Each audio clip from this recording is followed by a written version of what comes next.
সহিংস হামলায় কেঁপে উঠেছে পাকিস্তানের রাজধানী ইসলামাবাদ। স্থানীয় সময় মঙ্গলবার দুপুর 12:39 ইসলামাবাদ জেলা আদালতের গেটের বাইরে পুলিশের গাড়ির কাছে হঠাৎ বোমা বিস্ফোরিত হয়। এতে বেশ কয়েকজন হতাহত হয়েছেন। পাকিস্তানের স্বরাষ্ট্রমন্ত্রী মোহসিন নকভি জানান, হামলাকারী প্রথমে আদালতের ভেতরে প্রবেশের চেষ্টা করেন, ব্যর্থ হয়ে পুলিশের গাড়িকে লক্ষ্য করেন। একে আত্মঘাতী হামলা বলে নিশ্চিত করেছেন তদন্তকারীরা।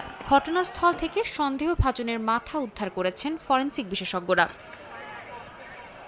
পাকিস্তানের প্রধানমন্ত্রী শাহবাজ শরীফ এই হামলার পেছনে ভারতের হাত রয়েছে বলে উল্লেখ করেন। এমনকি একই দিনে হওয়া ক্যাডেট কলেজের হামলাতেও নয়াদিল্লিকে দায়ী করেন তিনি। তবে এই অভিযোগের কোনো প্রমাণ দেখাতে পারেননি প্রধানমন্ত্রী। প্রতিরক্ষা মন্ত্রী খাজা আসিফ দেশের যুদ্ধে পরিস্থিতি সৃষ্টি হয়েছে বলে উল্লেখ করেন, যদিও হামলার দায় তিনি চাপাচ্ছেন আফগানিস্তানের ওপর। হুঁশিয়ারি দিয়ে বলেন, আফগান তালেবানদের মোকাবিলা করতে পাকিস্তান যথেষ্ট সক্ষম।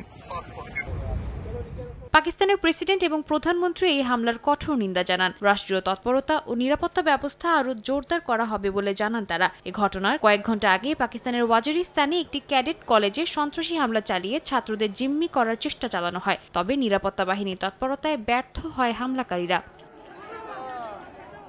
সাদিয়া তাসনিম, সময় সংবাদ।